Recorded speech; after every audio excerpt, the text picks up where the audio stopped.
sacramentals begin with holy water or exercise water.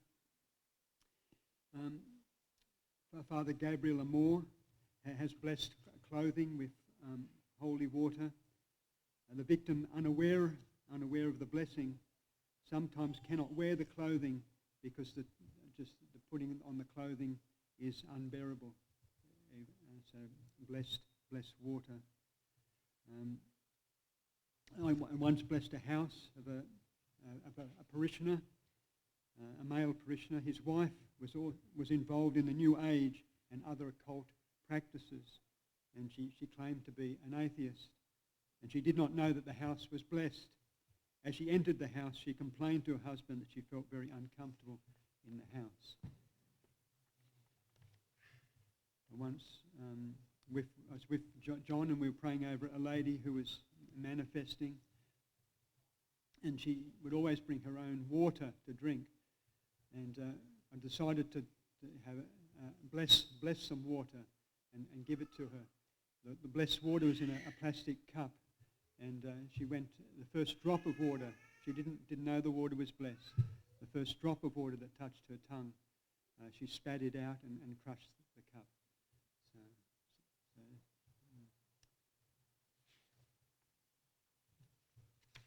And just Saint Teresa of Avila speaks on the one experience she had with holy water to cast out a demon.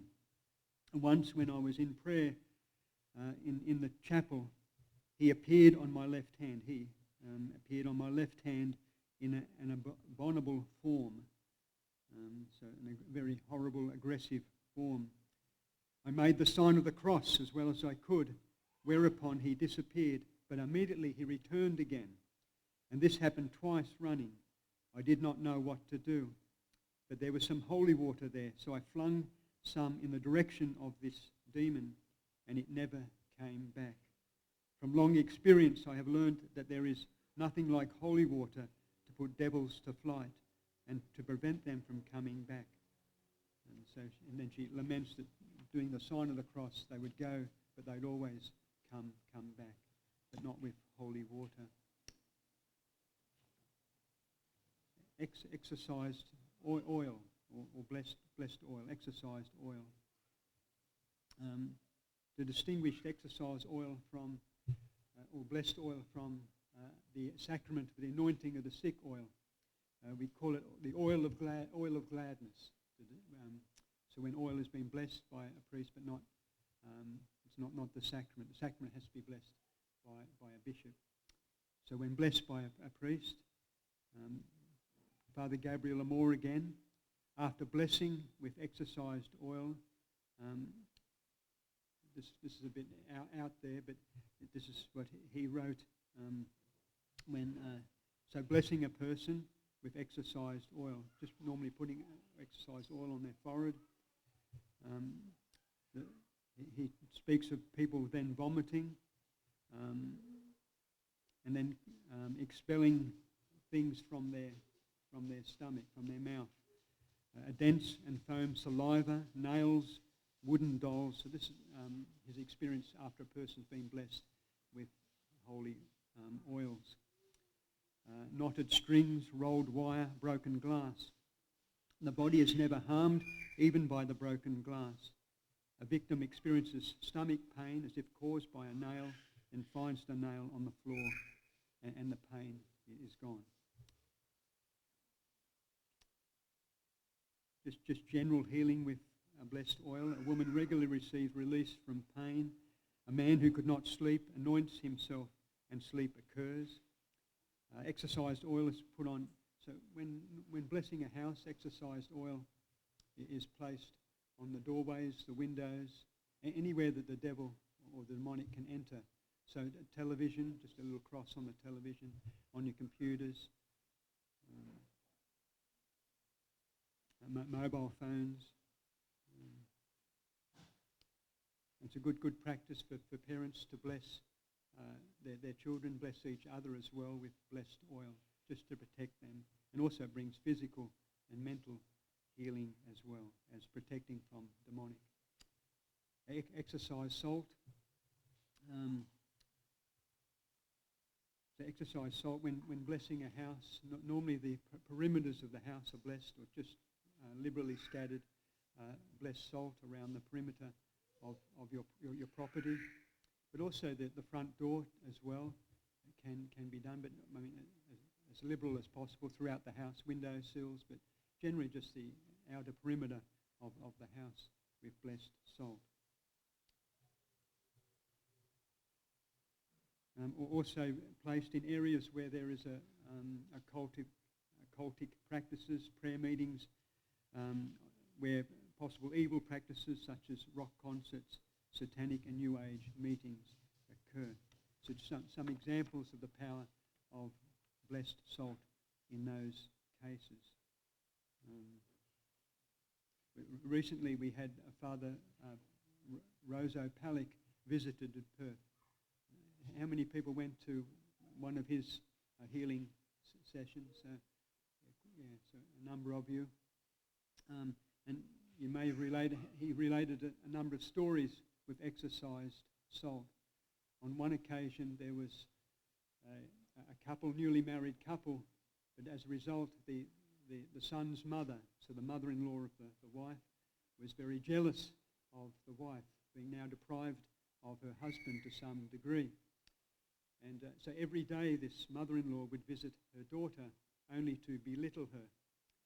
And this happened every day for I'm not sure how long, but then the daughter-in-law decided to put blessed salt on the doorway of her house. And from that day on, the mother-in-law could not enter the house.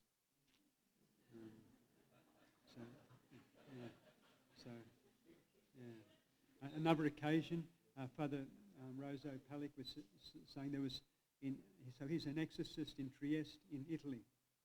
And there was in Italy somewhere, I think in Italy, there was every year a big satanic gathering or New Age gathering, witchcraft gathering. And every year a warlock is invited from another country. He would come and do this big meeting. He would lead the meeting. And so one year Father Palick and some others scattered blessed salt throughout the big hall, the auditorium. And that year that warlock could not enter the building. And so that was the end of him. He has not returned. He won't return. So that was many years ago. So that all of that has now finished in that there. So blessed salt, blessed salt. Also in blessed salt, in next not today, but next Saturday there will be a witchcraft occultic New Age meeting in Jarrahdale here in Perth. It's from 10, I think it's 10 p.m. to 7 a.m. in Jarrahdale. It's a property owned by a family, and the main warlock or shaman is coming from Mexico. And so a few nights ago, two people went to that property in the middle of the night, and a good Catholic two men, and when they arrived at the property, one of the men has a gift of discerning spirits, and he was very aware of demonic presence outside of the property. And he said he was also aware that these demons were very, very aggressive towards these two men as they entered. So they first scattered blessed salt at the entrance of the property, and then remarkable, the demons were seen to be subdued, completely subdued. So they went into the property, and they were very liberal. They had no interference once inside the property. The demons had already been,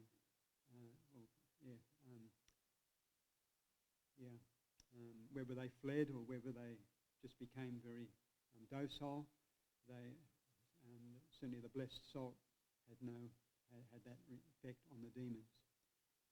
So just that. So Saturday week, that that meeting will take place 10 p.m. to 7 a.m. in Jarrahdale. So just, if you can, spend an hour or do a rosary between that time, between 10 p.m. and 7 a.m. next Saturday night. And if you can go to an adoration chapel and pray there, that would be good. So 10 p.m. to 7 a.m. That's the sacrifice, getting up at that time. So just blessed objects in general.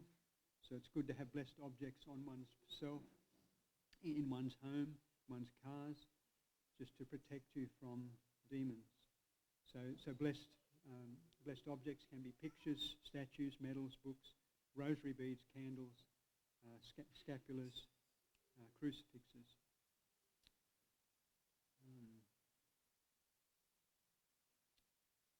Now I will, if anyone has any objects that I've mentioned, including oil, water and oil, after I've spoken,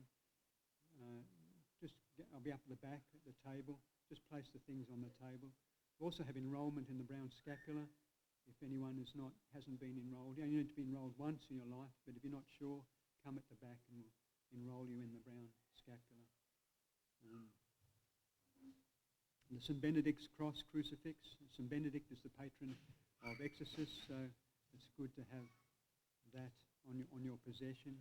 Miraculous medals, also very powerful and effective. When we bless houses, we normally put miraculous medals in the four corners of the property, and that protects the property from demons. Or St. Benedict's crucifixes, St. Benedict's medals as well, or one or the other, miraculous medals or St. Benedict's medals. When John does his prayer over deliverance, he always has a big St. Benedict's crucifix and places that on the people, and their reaction sometimes they want to get away from that St. Benedict's crucifix. Just some few words about the rosary as a means of keeping demons away. Father Gabriel Amor, so he's now passed away, but was an exorcist in Rome, and this is what he wrote. One day a colleague of mine heard the devil say an exorcism, and the devil said this: "Every Hail Mary is like a blow on my head. If Christians knew how powerful the rosary was, it would be my end." Just in my own experience praying with John with a lady who was manifesting, another person praying with us had rosary beads and was about to place the rosary beads on the disturbed person and on her back. Of course, the disturbed person didn't know that this person had rosary beads, but that was enough. The demon obviously knew, and this disturbed person left the chair to get away. So that didn't want rosary beads to touch her. No, just on the brown scapula. I'll just finish with the brown scapula. Just one story of the demonic with the brown scapula. St. John Vianney once surprised a young girl by saying to her, "Do you remember the dance you attended recently?" The young girl had gone to confession. "And how you upset a boy, or how you were upset when a boy preferred other girls to you." "My child," St. John Vianney said to this young girl, "that young boy was influenced by a demon. He did not dance with you because you were wearing your scapula." So I'll be up the back now.